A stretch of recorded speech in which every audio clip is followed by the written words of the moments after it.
Première épître de Pierre, chapitre 4, et je lirai le verset 7. La fin de toute chose est proche, soyez donc sages et sobres pour vaquer à la prière. Bon, le verset 8 aussi. Avant tout, ayez les uns pour les autres une ardente charité. Amen. C'est formidable. Hein, ça, c'est extraordinaire. Oui, 7 et 8, c'est bien. Un ami très cher, un pasteur qui est à présent auprès du Seigneur, je l'ai entendu dire ça d'innombrables fois. Il citait toujours ce texte. La fin de toute chose est proche. La fin de toute chose est proche. Et il avait compris, assimilé, médité par rapport à ça, comme quoi, eh bien, nous n'avons rien à espérer de ce monde. Et plus on avance, plus on se rapproche, bien entendu, de la fin. Personne ne peut dire où, hein, ni quand, ni comment. On a des explications dans la parole de Dieu. Mais bon, personne ne peut dire, et d'ailleurs, Jésus l'a dit lui-même, si quelqu'un vous le dit, c'est faux. Ce sera faux, parce qu'il n'y a que le Père qui le sait. Donc, déjà, vous pouvez éliminer toutes les théories, pseudo-prophéties et autres qui vous donnent le jour, l'heure, la minute du retour de Christ. C'est un mensonge. Il peut revenir. Alors c'est vrai, selon la parole de Dieu, l'accomplissement des prophéties, on est plus près de l'accomplissement, hein, parce que voilà, Jésus nous a dit aussi de discerner les temps, les saisons, dans lesquelles, prier pour que ce ne soit pas en hiver. On a quelques pistes, mais on ne peut pas dire, voilà. Après, il y a l'accomplissement des prophéties de l'Ancien Testament, il y a tout ce qui concerne Israël, voilà. Mais franchement, personnellement, je pense que ça peut arriver à tout moment. Ça peut arriver dans 1 heure, ça peut arriver dans 50 ans, ça peut arriver dans 1000 ans, peu importe. Nous sommes plus proches de cette échéance-là qu'à l'époque. Et puis, franchement, quand je regarde le monde dans lequel nous vivons, ça m'interroge. Non pas qu'avant c'était mieux, parce que vous savez, beaucoup d'anciens vont dire « Ah, mais de mon temps ». J'ai connu quand même des temps, dans les années 70, 80, oui, on peut dire un réveil spirituel, un zèle particulier des chrétiens, et c'était des temps formidables. En plus, dans la société, eh bien, voilà, c'était aussi le plein emploi. Voilà, il y avait beaucoup de choses qui étaient plutôt positives. Et voilà. Et par rapport à tout ça, on va dire si plus 30, 40 ans après, on sent qu'il y a une dégradation totale. Vous pouvez regarder partout sur la planète, il y a une dégradation totale des valeurs de la parole de Dieu, je parle, hein, des valeurs de Jésus-Christ, je ne parle pas des valeurs de ce monde, parce qu'il y a toujours eu beaucoup de tendances. Mais nous devons nous référer toujours à la parole de Dieu. C'est ça notre guide, c'est ça notre étalon, c'est ça qui... Voilà, nous on se situe par rapport à la parole de Dieu.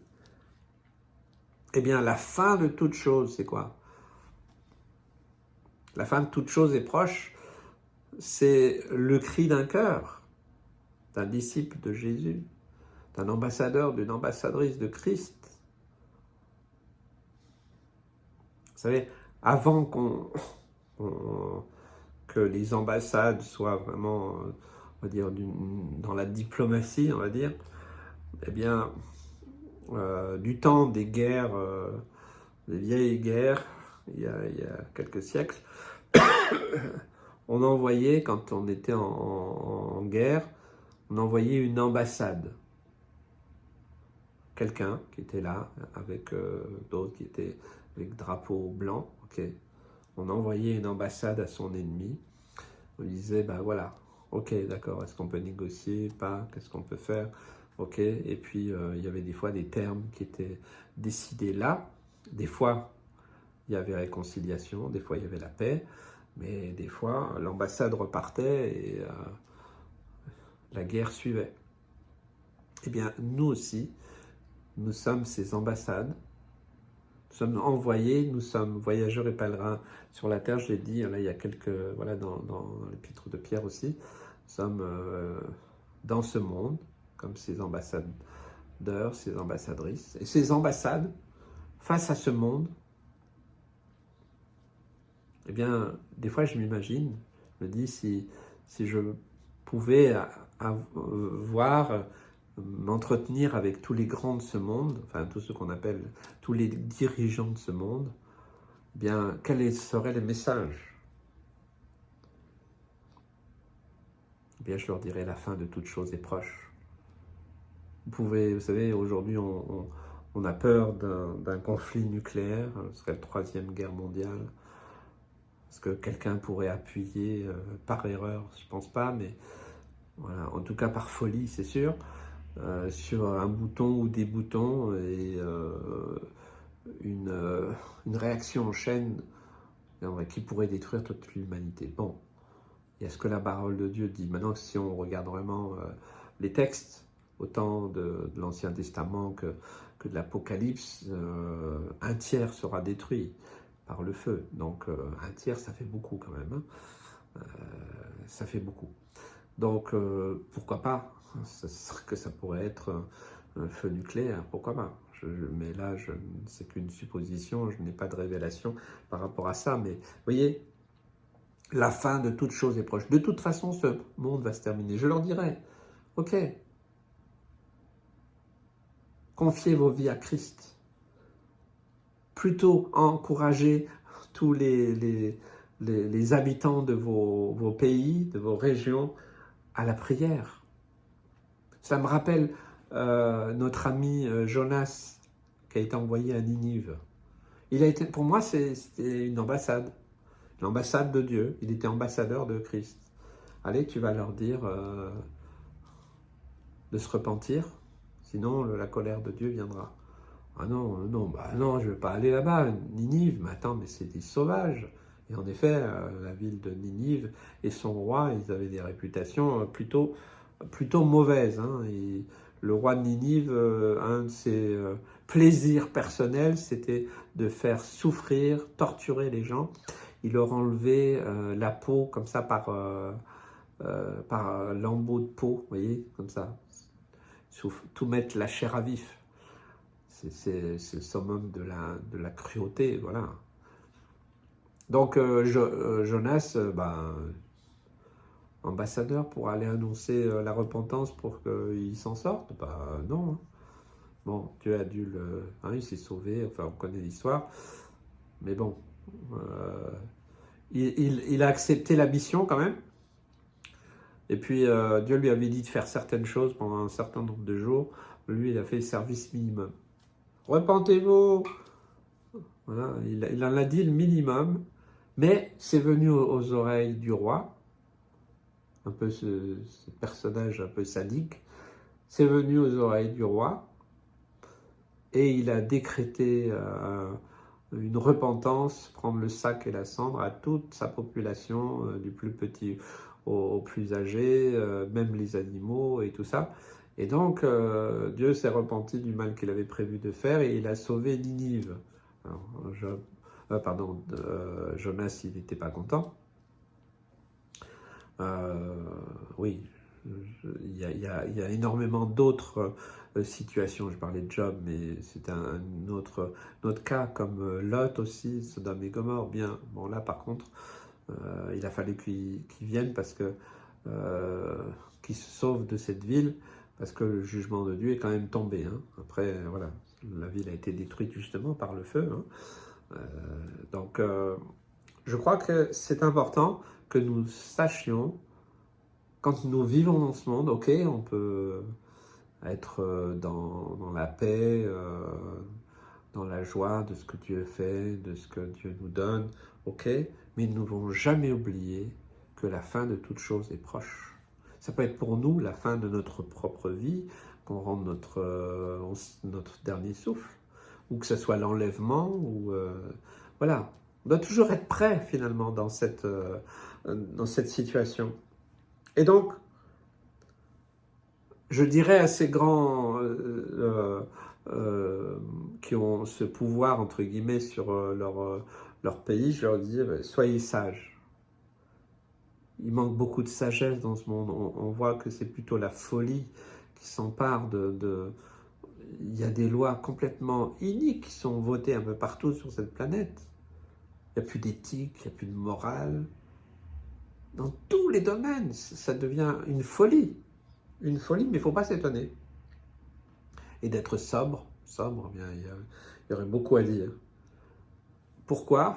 Pour vaquer à l'après. Imaginez, je crois que ça s'est fait, je crois dans certains pays africains, j'ai déjà entendu ça, j'ai déjà vu cela, que eh bien, si par exemple le président ou le roi d'un pays, il invite toute la population à prier, à demander grâce à Dieu, à jeûner, prier. Il n'y a pas d'impact plus grand.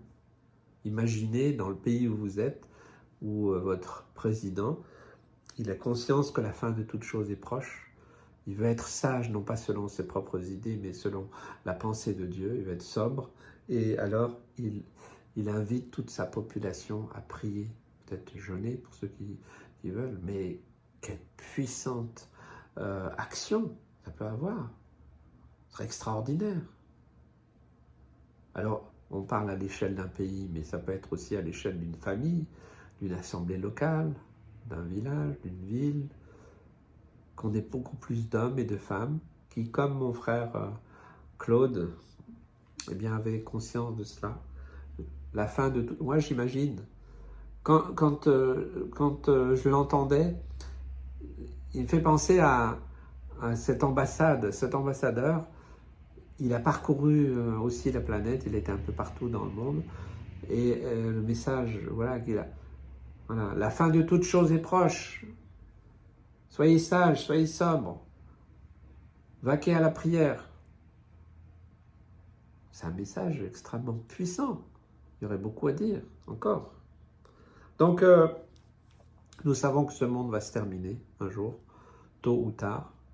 Nous savons qu'il n'est pas sage, le monde, pas, certainement pas, il n'est pas sobre, pas du tout. Et nous, en tant qu'enfants de Dieu, eh bien, qu'est-ce qu'on peut faire? On va faire la révolution, on va prendre le pouvoir, on va... Qu'est-ce qu'on va faire? L'apôtre Pierre nous rappelle, pour nous, c'est la prière. Et beaucoup de chrétiens ne prient plus. Les réunions de prière dans beaucoup d'assemblées dans le monde, c'est là où il y a le moins de monde. Parce que quand on cible vraiment juste la prière, c'est pas dire à Dieu ce qu'il doit faire. La prière, c'est je m'humilie, je me repens, je laisse Dieu me changer, me transformer, jusqu'à ce qu'il me donne sa pensée, sa volonté. Alors ma prière, elle est différente. Du temps de la première reine d'Angleterre, il y avait de mémoire un homme, je crois que c'était John le prieur, on l'appelait, et la reine disait de lui qu'elle tremblait, parce que quand cet homme se mettait à prier, c'est comme si qu'il levait une armée. Une armée. Imaginez un homme qui a marqué son temps dans une nation, une grande nation coloniale. Alors, à plus forte raison, les millions d'hommes et de femmes qui se disent disciples de Jésus sur cette planète. Imaginez qu'on décrète une semaine de prière partout dans le monde. Juste prier pour notre planète, pour nos pays, nos gouvernants, prier. Je ne suis pas capable de le faire. Je ne sais pas qui est capable. Je sais qu'il y a beaucoup de mouvements qui ont été lancés pour la prière, tout ça. Ça reste quand même toujours humain. Je préférais que ça soit le Saint-Esprit qui l'initie en même temps. Tout. Vous savez, j'ai vécu cela. Il y a ce que nous, on peut vouloir. Après, on peut essayer de différentes manières. Mais j'ai vécu un temps assez miraculeux un jour sous la tente de mes amis du voyage, frères de Tziganes. Eh bien, un moment où on a vraiment vécu un moment exceptionnel. Et vous savez, il y a eu un moment où le Saint-Esprit nous a saisis tous en même temps. On est tous tombés à genoux, certains prosternés, tous en même temps, comme s'il y avait eu une main, vous voyez, et tous on s'est mis à prier, à parler en langue, à avoir vraiment une visitation particulière. Alors, moi, je préférais que ce soit ça sur toute la planète.